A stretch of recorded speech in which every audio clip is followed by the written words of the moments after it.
क्या ढूंढता है दुनिया में जब सब कुछ तेरे अंदर है? क्यों देखता है औरों में जब तेरा मन ही दर्पण है? दुनिया बस एक दौड़ नहीं है, तू भी अश्व नहीं है धावक। रुक कर खुद से बातें कर ले, अंतस मन को शांत कर ले। नमस्कार साथियों, मैं हूं सुनील श्रोती। स्वागत करता हूं आपका एक बार फिर से हमारे इस ऑनलाइन प्लेटफॉर्म पे, और कहना चाहता हूं कि ये जो जीवन है ये कोई दौड़ नहीं है। हम जो हैं कोई अश्व नहीं है कि हमें निरंतर भागते रहना है, आपाधापी में लगे रहना है, असंतुलित रहना है, अस्थिर रहना है, अधीर रहना है, परेशान रहना है, विचलित रहना है। बिल्कुल नहीं। हमें अपनी जीवन की इस यात्रा को आनंद के साथ, निरंतरता के साथ धीरे धीरे आगे बढ़ाना है। निरंतरता जरूरी है, सतत रहना जरूरी है, परंतु शांत स्वभाव के साथ, संयम के साथ। तो सततता प्लस संयम, इन दोनों का समावेशन हमें रखना है, तब हम सफलता की ओर अग्रसरित हो पाएंगे। खैर, इन जरूरी बातों को ध्यान में रखते हुए आज की श्रृंखला के माध्यम से 3 मार्कर की श्रृंखला को एक पैदान और आगे बढ़ाते हैं, जिसके अंतर्गत हम बात कर रहे हैं, फिलहाल आप सभी जानते हैं, पेपर 1 पार्ट ए की इकाई 4 के बारे में। इकाई 4 मतलब मध्य प्रदेश के इतिहास पे हम चल रहे हैं, उससे संबंधित ये हमारा तीसरा लेक्चर है। और मध्य प्रदेश के इतिहास में अभी जो सेक्शन है आज का, वो है मध्य प्रदेश के लोक नृत्य। अब जैसे हमने लोक पर्व आपको बताए थे, उसी तरह लोक नृत्य हैं, जिसमें समझने जैसा कुछ ऐसा नहीं है। सीधे सीधे 4-5 जरूरी बिंदु हैं जो हमें देखने हैं। 3 मार्कर में दिया है तो लिख के आना है। यहां पूरा खेल कंटेंट का है, यहां पूरा खेल फैक्ट का है, यहां पूरा खेल चीजों को लिख के आ जाने का है। यहां पर समझने जैसा कुछ भी नहीं है। अतः जैसा कि मैं अपने पुराने लेक्चर्स में करता आया हूं कि आपको 3 मार्कर बताने के साथ उसके मॉडल आंसर के अलावा संक्षेप में बातें भी समझा देता हूं, ताकि आपका क्विक रिवीजन हो जाए। परंतु फिलहाल ये जो टॉपिक चल रहा है, इसमें मैं ज्यादा कुछ समझा नहीं रहा हूं, क्योंकि समझने जैसा कुछ है भी नहीं। अतः कम समय में कट टू कट बातें करके सही चीज आपके सामने परोस रहे हैं। ज्यादा से ज्यादा क्वेश्चंस कवर करना यहां पर ध्येय है, विद कंटेंट, क्योंकि पूरा खेल उसी का है। खैर, तो मध्य प्रदेश के लोक नृत्य से संबंधित कुल 42 3 मार्कर में आपके लिए लेके आया हूं। शुरुआत करते हैं।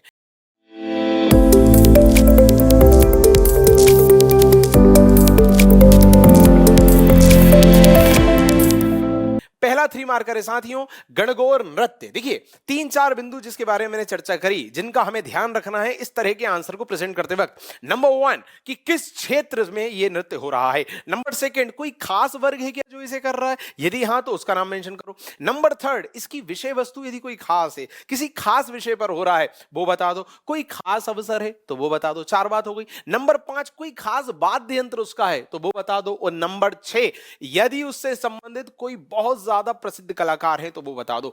ये 6 बिंदुओं का ध्यान रखना है आपको। अब आप बोलेंगे कि सर 6 बिंदु ऐसे कैसे लिख के आ जाएंगे, इतना तो स्पेस ही नहीं है हमारे पास। अरे भाई, हर नृत्य से संबंधित ये 6 बिंदु नहीं लिखना है आपको, बट इन 6 बिंदु के इर्द गिर्द बातें करनी है। अब किसी नृत्य के संबंध में कोई प्रसिद्ध कलाकार है ही नहीं है ऐसा कोई, तो उसका लिख के क्या करोगे आप, और ऐसा कितनों का याद रखोगे, तो ये वाला पॉइंट वहां हट जाएगा।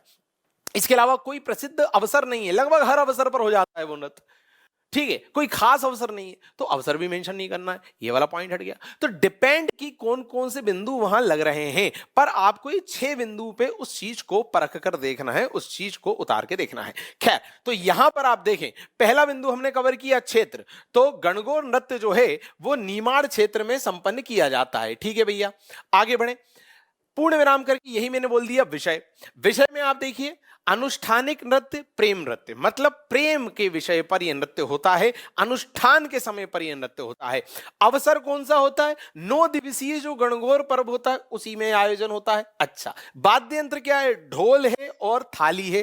प्रसिद्ध कलाकार कौन है साथियों, प्रभाकर दुबे जी, हीरालाल साध और साधना उपाध्याय। अब आप देखिए जरा, 1 2 3 4 5 बिंदु कवर करें मैंने यहां पर, और आप देखिए लिमिटेड वर्ड्स में वो सारी चीजें आ गई। जैसा मैं आपको बोल रहा हूं कि आप मेरे शब्द गिन लीजिए, एक लाइन में 7 शब्द से ज्यादा आपको नहीं दिखेंगे, क्योंकि मुझे पता है उधर भी लगभग इतना ही स्कोप है आपके पास लिखने का। क्लियर है? तो मैं इन चीजों का भी अब ध्यान रख रहा हूं कि आप एज इट इज भी यदि लिख के आए तो आपका वर्ड लिमिट में पूरा काम हो जाए। पहले मैं थोड़ा सा अतिरिक्त बता देता था और उद्देश्य भी साफ होता था कि ज्यादा बताऊंगा तो कम से कम उतना तो लिख आओगे, बट आप में से कई साथियों ने हमसे शेयर किया कि उसमें दिक्कत हो रही है। तो ठीक है भाई, बिल्कुल उतना ही परोस रहे हैं जितना आपको एज इट इज छाप के आना है, तो बिल्कुल उतार के आओ इसको। क्लियर? और फिर मैं बार बार कहता हूं कि यदि एक लाइन में आपके पास स्पेस बच रहा है तो पूर्ण विराम करके दूसरा पॉइंट भी वहीं लिख दो, कोई दिक्कत की बात नहीं। ऐसा कोई नियम नहीं है एक पॉइंट एक एक लाइन में एक ही पॉइंट लिखना है। क्लियर? दूसरी बात, यदि आपको लगता है कि हम ये जो बात है पैराग्राफ फॉर्म में लिखना चाहते तो लिखो ना भाई, कोई दिक्कत नहीं है। मैंने तो यहां पर पॉइंट विद हेडिंग में इसलिए चीजों को प्रेजेंट कर दिया ताकि आपके लिए समझना आसान हो, आपके लिए याद करना आसान हो। आपको लगता है कि भाई हमें नॉर्मल पॉइंट्स में लिखना है तो हेडिंग्स मत दो, जैसे मैंने क्षेत्र और विषय दी, आप नॉर्मल लिख दो। निमाड़ में होता है, दूसरा प्रेम नृत्य है, तीसरा बिंदु 9 दिवसीय गणगौर पर होता है, हेडिंग मत दो। आपको लगता है कि हमें पैराग्राफ फॉर्म में लिखना है तो भैया सीधे सीधे ऐसे पूर्ण विराम करके उतार दो, कोई दिक्कत नहीं है। वो वैरायटी देना आपके हाथ में है और वो उसी मूवमेंट पे हो सकता है, बट यहां पर याद करने के संदर्भ में सबसे बेस्ट तरीका होता है और आप इसे एज इट इज भी लिख के आ सकते हो। क्लियर? चलिए आगे बढ़ते हैं।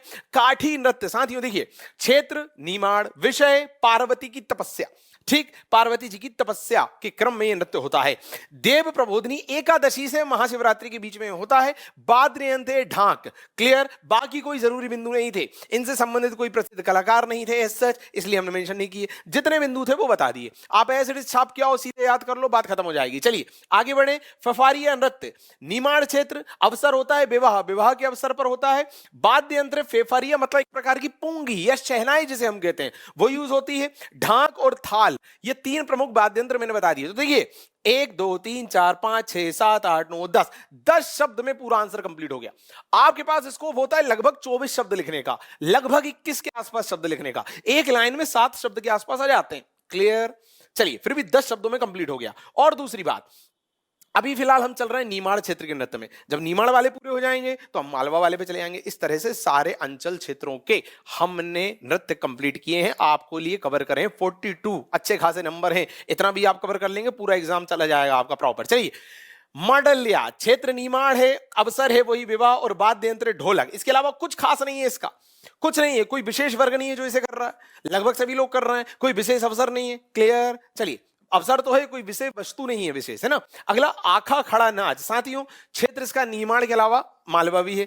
अवसर है विवाह जन्म और मुंडन।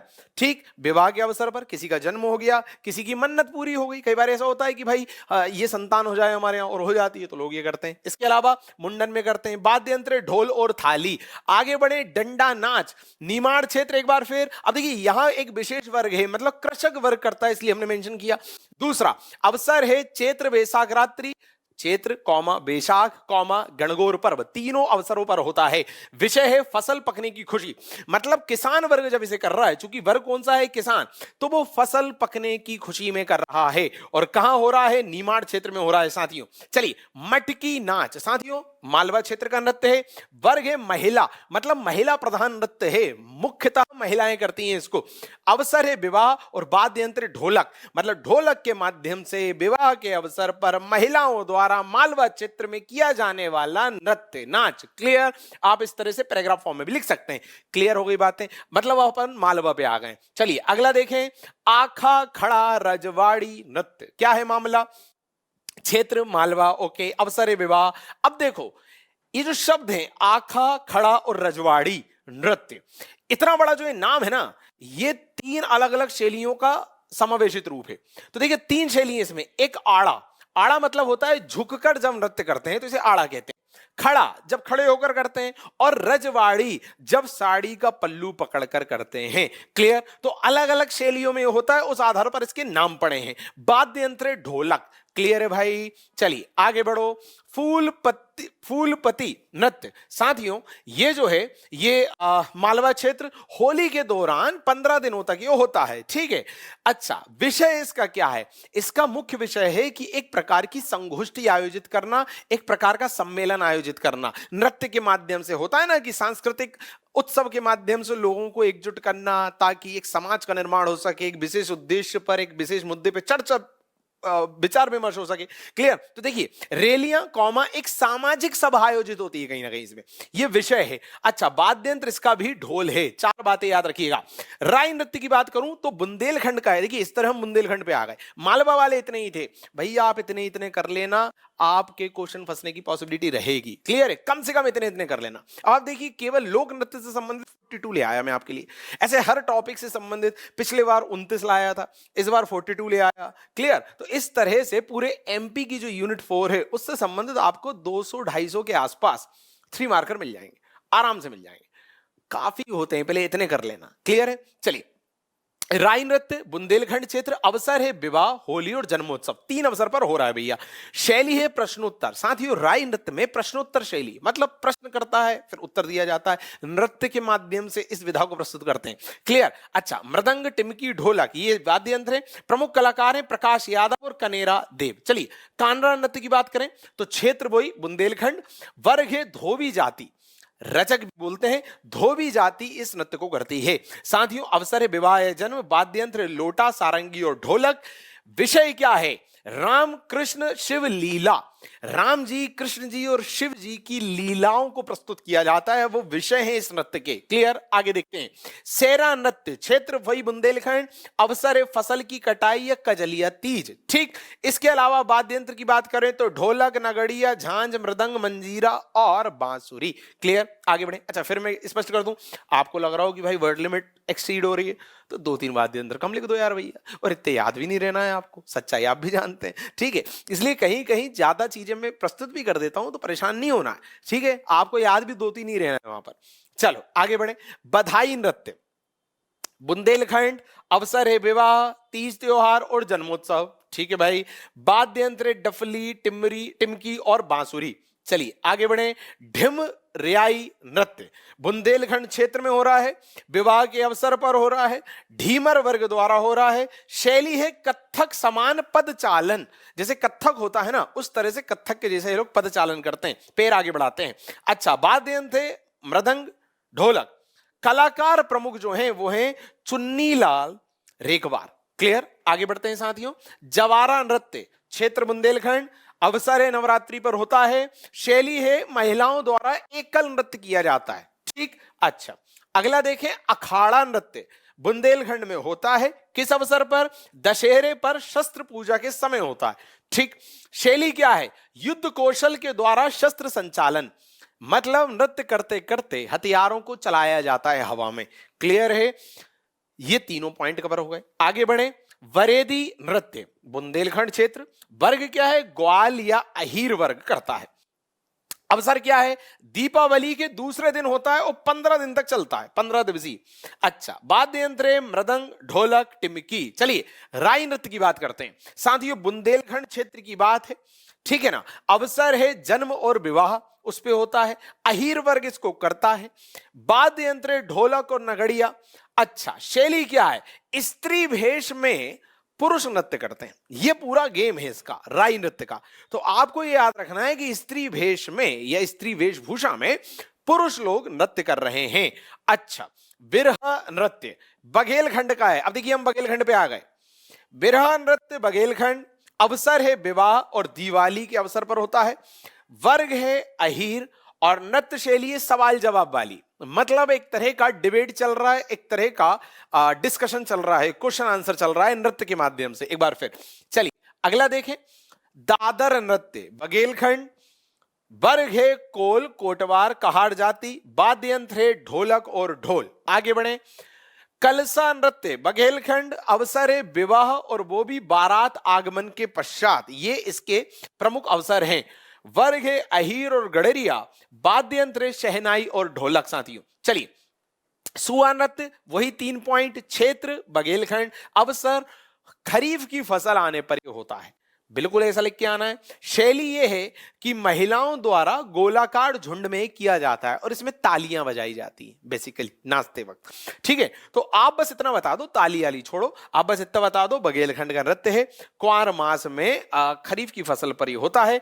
तीसरा, महिलाएं गोला बनाकर गोलाकार झुंड में नृत्य करती हैं। बस चलिए अगला देखें।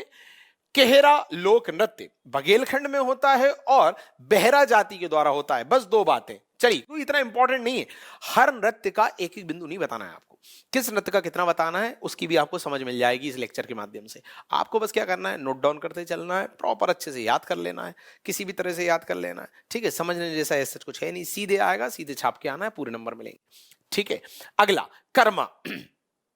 अब मैं बता रहा हूं कुछ अन्य नृत्य। इधर तो हमने अंचल के हिसाब से देख लिए, मालवा के अलग देखे, बुंदेलखंड के अलग देखे, बघेलखंड के अलग देखे, सब देख लिए। अब हमने नॉर्मल जो अतिरिक्त हैं वो वाला मामला कर दिया, तो यहां आप हेडिंग डाल सकते हो कुछ अन्य लोक नृत्य, ऐसी आप हेडिंग डाल सकते हो। तो उसमें पहला आएगा कर्मा, मंडला क्षेत्र में हो रहा है भाई, गोंड बेगा कृषक जो आदिवासी लोग हैं वो लोग कर रहे हैं। दशहरे पर होता है। वाद्य यंत्र मांदल। विशेष ये है कि इसे आदिवासी नृत्यों का राजा कहते हैं। ठीक है, और ये जो नृत्य है ये Guinness book of world record में भी शामिल है। तो यदि कभी आ जाए, नहीं आएगा, पर आपके दिमाग में होना चाहिए कि आदिवासी नृत्यों का राजा किसे कहते हैं, तो वो आप कर्मा को कहते हो। अगला देखो, भगोरिया। आपको पता ही है, भगोरिया हाट मेला लगता है, रंग रोहन वाला मामला, लड़कियां जो युवतियां हैं वो अपने साथी को चुनती हैं, है ना, ये सब हम जानते हैं। 3 मार्क करा जाता है तो आप लिखेंगे क्षेत्र झाबू अलीराजपुर मुख्यतः। वर्ग है भील। अवसर है होलिका दहन के 7 दिन पहले से। और विषय है खुला स्वयंवर। मैंने बिल्कुल संक्षेप में लिखने क्रम में लिख दिया खुला स्वयंवर। ठीक, अब बहुत लंबा था थ्योरी में कि भाई लड़कियां जो है वो अपने पसंदीदा वर्ग को चुनती हैं, फिर वो ऐसा करते हैं, फिर वो वैसा करते हैं, इस सब में नहीं पढ़ना।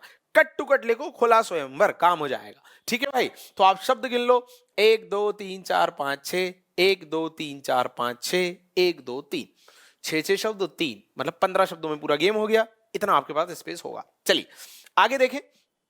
सेला नृत्य, एक बार फिर मंडला। वर्ग या समूह है बेगा जनजाति। दशहरे से शरद ऋतु तक ये होता है। प्रेम और भाईचारा विषय है इसका, है ना। और वाद्य यंत्र है मांदर। अगला देखें, दशहरा और ददरिया नृत्य। साथियों, दक्षिण पूर्वी मध्य प्रदेश, बेगा जनजाति। अवसर है विजय दशमी और सामाजिक व्यवहार, पसंदीदा साथी चयन, मतलब वही खुला स्वयंवर है यहां पर भी, दशहरा और ददरिया। चलिए, परधोनी नृत्य। क्षेत्र जो है वो पूर्वी मध्य प्रदेश है। अवसर है विवाह के समय बारात के आगमन पर। शैली है कि वर पक्ष द्वारा हाथी बनाकर नचाना, हाथी को नचाया जाता है भाई साहब। ठीक है, यह है परधोनी। बारात आगमन के दौरान वर पक्ष जो है वो हाथी का नृत्य करवाता है। ठीक है, फिर वही बात, बहुत बड़े बड़े डिस्कशन हम नहीं कर सकते इन नृत्यों पर, इन लोक गायनों पर। ठीक है, क्योंकि 3 नंबर के हिसाब से आना है। मेरा उद्देश्य अभी 3 नंबर कवर कराना है आपको। यदि भविष्य में टाइम मिला तो हम 5 मार्कर्स पे भी आएंगे, पर फिलहाल 3 मार्कर कराना उद्देश्य है। और उसमें हम केवल वही चीजें समझाना चाहते हैं जहां समझाने जैसा कुछ है। क्लियर, कट टू कट बातें करो जो काम की है। आगे बढ़ो भैया। ढांढल नृत्य, दक्षिणी मध्य प्रदेश वाला मामला है। कोरकू जनजाति की कोरकू ही है वहीं पर, बैतूल छिंदवाड़ा वो वाले पट्टे पर। अच्छा, अवसर है आषाढ़ माह। शैली क्या है, डंडों से प्रहार करते हैं लोग, नाचने के दौरान एक दूसरे पे डंडों से प्रहार करते हैं, बस इतना याद रख लो, कोई कहानी भी नहीं जाना। वाद्य यंत्र मृदंग और ढोलक, कंप्लीट करो। अच्छा, भड़म सेतम नृत्य, ये भी दक्षिणी मध्य प्रदेश। वर्ग भारिया जनजाति करती है। अवसर विवाह वाला। शैली है नृत्य के साथ दोहे गाए जाते हैं भाई साहब, नृत्य कर रहे हैं दोहे पढ़ रहे हैं। अच्छा, ढोलक टिमकी झांझ, ये पूरा मामला है। सरहुल नृत्य संपूर्ण मध्य प्रदेश में होता है। उरांग वर्ग द्वारा होता है।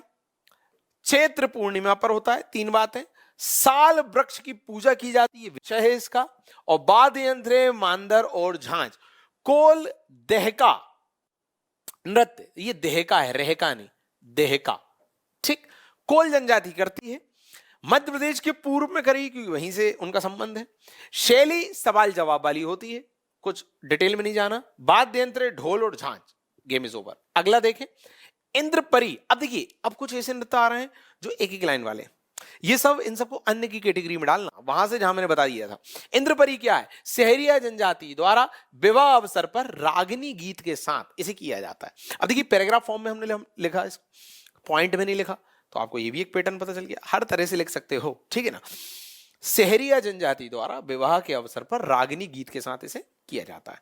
चलिए, लहंगी सहरिया जनजाति द्वारा रक्षाबंधन के अगले दिन भुजलिया के दौरान, जो भुजलिया रखते हैं उसके दौरान इसे किया जाता है। गैर होली के माह में भील पुरुषों द्वारा किया जाता है। गैर हाथी मना, ये भील जनजाति के पुरुष द्वारा विवाह के अवसर पर घुटनों के बल बैठकर तलवार घुमाते हुए किया जाता है। सब बता दिए। देखो यार, अब आप बोलोगे कि भैया आप तो बोलते थे एक लाइन में 7 शब्द बताओगे, यहां तो इतनी लंबी लाइन होगी। अरे भैया 2 लाइन बची है, वहां लिख लेना, है ना।